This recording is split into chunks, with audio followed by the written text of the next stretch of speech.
Donc, je suis Catherine Boileau, je suis responsable du laboratoire de diagnostic génétique à l'hôpital Bichat et autrefois à Ambroise Paré, pour ceux d'entre vous qui sont des abonnés de ces réunions.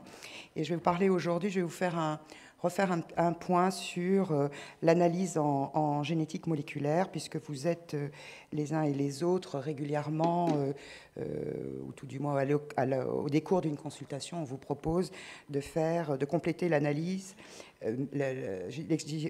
l'exploration médicale par une analyse en laboratoire. Alors si j'arrive à trouver comment ça marche.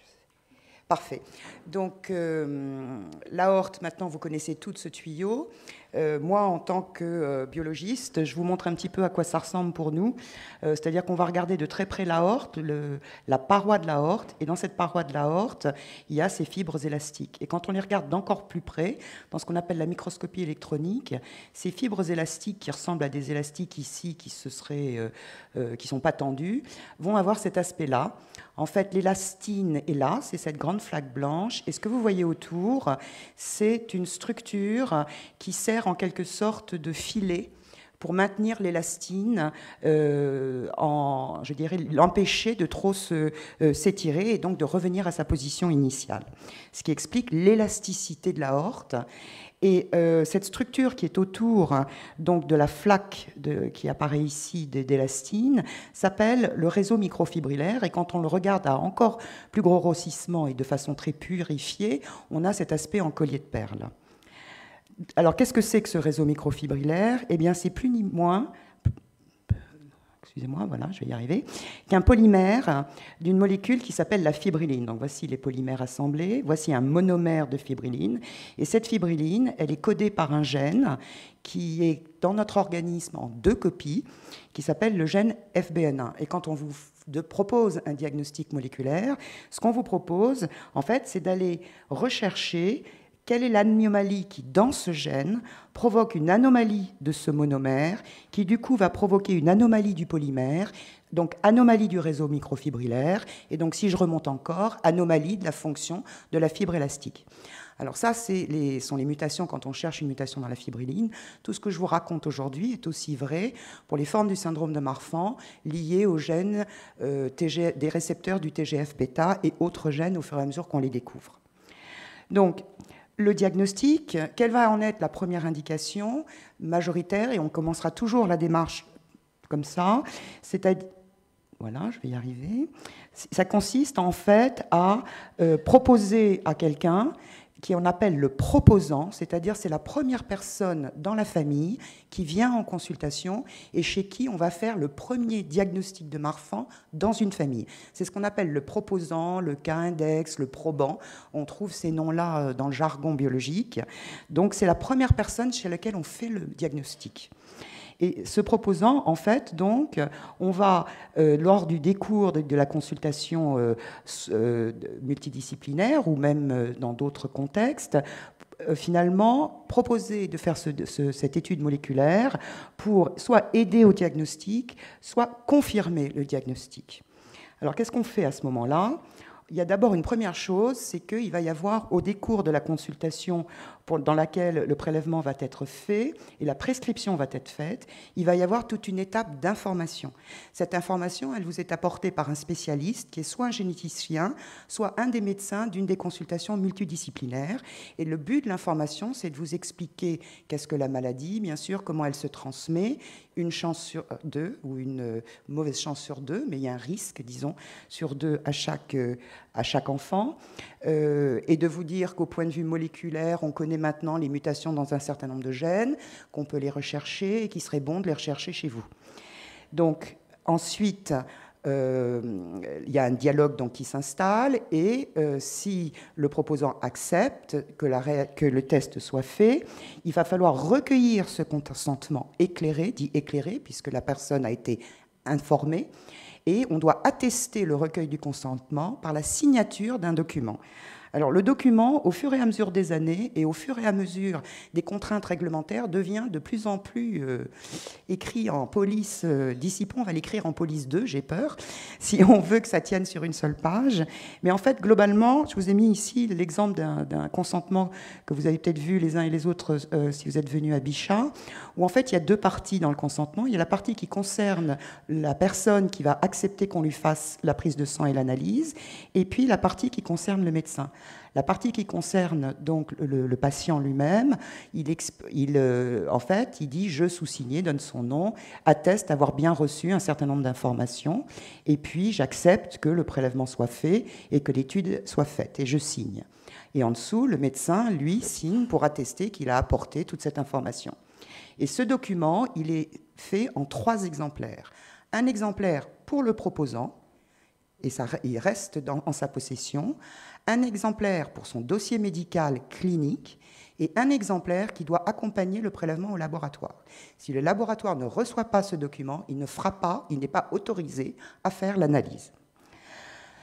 Alors, ensuite, donc, prescription qui est vraiment très encadrée au plan réglementaire, mais aussi une réalisation qui est très encadrée, puisqu'elle ne peut se faire non pas dans un laboratoire d'analyse médicale quelconque, il faut un laboratoire qui a lui-même la structure géographique et le contenu du laboratoire est agréé par l'Agence régionale de santé, et sous la responsabilité, l'acte doit être réalisé sous la responsabilité d'un biologiste qui a reçu un agrément, cette fois-ci un agrément national au titre de l'Agence de biomédecine. Alors, qu'est-ce que c'est que ce diagnostic? Ce diagnostic, en fait, la plupart du temps, c'est une prise de sang. Voilà le tube tel qu'il apparaît quand l'infirmière le transmet au laboratoire. Et une fois que le tube a été centrifugé, le sang se sépare en plusieurs couches. Ici, vous avez les globules rouges, là, vous avez le plasma, et au milieu, vous avez cette galette blanche, qui est ce qu'on appelle les globules blancs. Or, il n'y a que les globules blancs qui contiennent l'ADN et qui donc est le matériel sur lequel on va travailler pour aller rechercher la mutation en cause chez le proposant. Donc, qu'est-ce qu'on fait de ces globules blancs? Eh bien, toute une série de réactions chimiques qui, à l'arrivée, permettent d'obtenir de l'ADN sous forme d'une méduse. C'est le terme utilisé au laboratoire. On obtient une méduse d'ADN, parce que ça ressemble à une petite méduse. Alors, selon la quantité de sang, la méduse est plus ou moins grande. Et cette méduse, on va la récupérer, on va la rediluer, resolubiliser, on va la mettre dans des petits tubes, on va rajouter des réactifs, et ce qu'on va faire, c'est que on va faire de façon répétée de très nombreuses réactions dans lesquelles on va étudier de façon très spécifique et recopier de façon très spécifique une région particulière du gène. Donc chaque réaction, on fera une région du gène, en sachant que pour explorer tout le gène à l'heure actuelle, il faut 65 réactions de ce type. Et à l'arrivée, pour chaque réaction, qu'est-ce qu'on a? On a ceci, vous avez sous les yeux une partie du gène de la fibrilline en très grande quantité, sur lequel on va pouvoir ensuite travailler. Donc, qu'est-ce qu'on fait? Eh bien, donc, cet ADN en grande quantité, si on en fait un schéma, c'est cette fameuse double hélice d'ADN dans la région qui nous intéresse. L'ADN a un alphabet particulier. Toute notre information génétique est codée par un code à 4 lettres. Et donc, en fait, notre objectif va être de lire le code à 4 lettres de toute la région ici, donc des 400 lettres qui font cette région de la fibrilline qu'on veut étudier. Et par des méthodes dans lesquelles je ne rentrerai pas, on obtient ceci, c'est ce qu'on appelle une séquence d'ADN, et donc ça correspond au texte dans la région qui nous intéresse, chez un témoin. Donc vous avez en fait les 4 lettres qui se succèdent dans un certain ordre et qui apparaissent sous forme de pics de ce qu'on appelle un électrophorégramme. Et donc, à chaque pic d'une couleur différente correspond une lettre de l'alphabet différent, donc il y a 4 couleurs. Et qu'est-ce qu'on cherche quand on étudie l'ADN du proposant? On cherche un endroit dans les différentes séquences qu'on va étudier, donc dans les 65 fragments dont on va lire la séquence, un endroit où il y a une anomalie il y a une différence par rapport à ce qu'on observe chez le témoin. Donc vous voyez ici que chez le témoin, à cette position, le texte, c'est un T. Je vous rappelle qu'on a 2 copies. On a tous 2 copies du gène de la fibrilline. Donc ici, ce que vous voyez, c'est le signal que donnent à cette position les 2 copies de ce gène.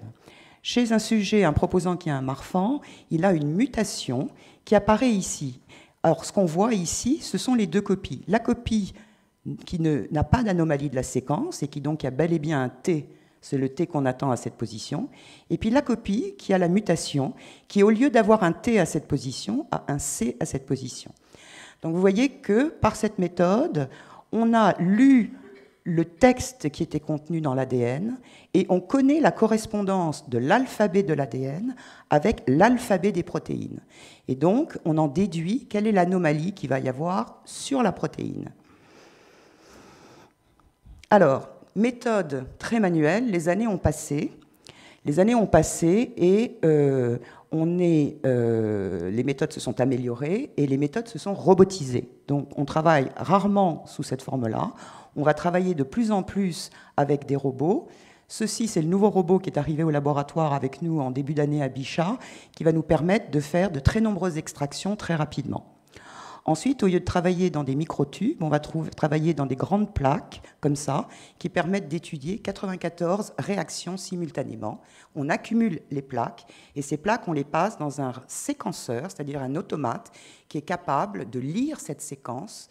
C'est le texte de l'ADN. Ça, ce sont les séquenceurs qu'on a eu jusqu'à maintenant, ce qu'on appelle les séquenceurs de première génération. Et maintenant, on a des machines qui sont encore plus performantes. Donc, vous voyez que d'une activité qui était très artisanale, on est petit à petit en train de rentrer dans un processus de production industrielle ou semi-industrielle, bien évidemment, de l'activité de diagnostic génétique, ce qui impose de rentrer dans un cadre de qualité de la réalisation des expériences qui est légèrement différent de celui qu'on avait quand on travaillait un prélèvement à la fois et peu de prélèvements à la fois. Alors, donc, quelles sont les contraintes techniques du diagnostic génétique? Elles sont résumées ici. Dans le cadre de l'étude du gène FBN1, le problème, c'est que c'est un très grand gène qui est très morcelé, et donc c'est une étude qui est lourde. Il y a peu de réarrangements majeurs. Ça veut dire que c'est rarement des grands bouts du gène qui ont disparu, et ça ne vous dit pas grand-chose. Ça n'a pas de grande différence par rapport à conséquences, je dirais, sur les protéines, mais par contre, ça a une différence pour nous au laboratoire sur les méthodes qu'on utilise. Donc, on ne trouve pas beaucoup de grands réarrangements, et on trouve essentiellement ce qu'on appelle des mutations ponctuelles, c'est ce que je vous ai montré, c'est-à-dire le texte est anormal sur une seule des lettres du code, et l'autre élément, c'est que les mutations sont privées.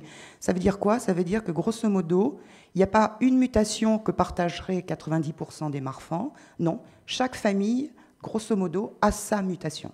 Donc ça veut dire que pour chaque famille, il va falloir étudier le proposant et étudier tout le gène pour essayer de trouver la mutation. Et pourquoi on étudie tout le gène? Parce qu'en fait, il n'y a pas ce qu'on appelle de point chaud de mutation. Vous avez ici, à titre d'exemple, c'est une vieille diapositive, quelques mutations. Chaque ligne jaune, en fait, vous montre une mutation dans une partie de l'ADN et donc de la protéine. Et à l'heure actuelle, en fait, il y a plus de 3000 mutations qui ont été répertoriées dans le monde. Donc vous voyez que pas de point chaud de mutation, on les trouve partout. Mutations privées, toutes les familles ont la leur, donc ça prend du temps. Alors, donc si je résume, l'étape du diagnostic génétique, une fois la prescription faite, ça va être de préparer l'ADN, étudier les 65 morceaux, trouver la mutation, et puis ensuite, donc, pour le proposant, j'aurais tendance à dire c'est terminé, c'est-à-dire que lui, le diagnostic est fini au plan moléculaire, mais par contre, ensuite, le laboratoire va être sollicité pour aller rechercher cette mutation chez les apparentés, ce qu'on appelle les apparentés, c'est-à-dire les différents membres de la famille. Donc la deuxième indication du diagnostic génétique, c'est justement, finalement, aider au diagnostic clinique ou exclure le diagnostic chez un membre de la famille. Donc on est dans la situation, on a étudié le proposant, on a trouvé une mutation FBN1, et le laboratoire va être sollicité pour étudier l'ADN d'un membre de la famille du proposant. Bien évidemment, le parcours est le même, la consultation, l'information, le consentement. Alors, qu'est-ce qui se passe en fonction du résultat qu'on observe chez ce membre de la famille? Premier cas, on trouve la mutation chez cet individu, on retrouve la mutation dans le gène de la fibrilline qu'on avait trouvée chez le proposant. Cet résultat est rendu donc au médecin prescripteur et qui donc, si les signes cliniques sont présents, l'association de ces deux résultats, toutes les observations cliniques et les résultats des consultations et des examens complémentaires qui ont été faits aux patients en présence du résultat d'analyse moléculaire fait qu'on confirme le diagnostic. Deuxième cas, en fait, il n'y avait pas de signes cliniques, mais il y a quand même un risque où il y avait quelques signes cliniques qui ne permettaient pas de faire un diagnostic. Et en parallèle, la mutation de la famille a été recherchée, elle n'est pas retrouvée. Dans ce cas-là, l'association de ces deux éléments fait qu'à l'arrivée, le diagnostic est exclu. Mais alors, vous allez me dire, il y a une situation, il y a une combinatoire intermédiaire, la voilà. Il n'y a pas de signes cliniques, ou il n'y en a pas beaucoup, et la mutation est présente. Qu'est-ce qu'on fait? La première chose que disent les bonnes pratiques, c'est qu'on est dans un contexte, ce cas de figure rentre dans un contexte de ce qu'on appelle le diagnostic présymptomatique. Ça veut dire quoi? Ça veut dire qu'on a fait un diagnostic moléculaire avant même que la maladie, les signes de la maladie sont apparus. C'est typique, par exemple, notamment chez les enfants. On sait que la maladie de Marfan apparaît petit à petit et que la gravité est variable et que donc on peut avoir ce cas de figure, mais on peut aussi avoir ce cas de figure chez les adultes. Et on est dans ce qu'on appelle un diagnostic présymptomatique. Et dans ce cas-là, le principe de précaution impose qu'il faille vérifier qu'il n'y a pas eu d'erreur d'une façon ou d'une autre au laboratoire, et on doit confirmer la présence de la mutation sur un deuxième prélèvement. Donc c'est ce qui vous explique que pour certains d'entre vous, il y a eu une demande de fait qu'un deuxième prélèvement soit fait. Donc contexte du diagnostic présymptomatique. Je vous ai dit aussi que ce cas de figure, on pouvait le trouver chez les enfants, mais on a aussi le cas particulier des enfants qui ont moins de 18 ans, chez lesquels la mutation FBN1 a été cherchée. Il n'y avait pas vraiment de signes cliniques, mais l'enfant est l'enfant d'un malade qui a une maladie de Marfan et qui donc a une chance sur deux, une probabilité d'une chance sur deux de transmettre la mutation. Et donc, à partir du moment, excusez-moi, ça c'est le premier aspect. Donc un enfant d'un sujet atteint a une chance sur deux d'avoir hérité de la mutation. Je ne dis pas de faire la maladie, je dis d'avoir hérité de la mutation, ce qui est important. Or, vous savez qu'à partir du moment où le diagnostic est exclu, au plan clinique, le malade ne sera plus revu. Vous allez chez votre médecin pour voir si vous avez, je ne sais pas moi, une hépatite, il fait des examens complémentaires, soit le résultat revient, vous n'avez pas d'hépatite, soit le résultat revient, vous avez une hépatite. Si vous n'avez pas d'hépatite, vous n'avez pas de raison d'aller revenir chez le médecin pour une consultation d'hépatite. Donc vous voyez que le médecin ne verra plus le patient dans le contexte dans lequel il était venu, l'hépatite. Donc, si vous faites une exclusion de diagnostic de Marfan très tôt chez un enfant, vous n'allez plus le revoir.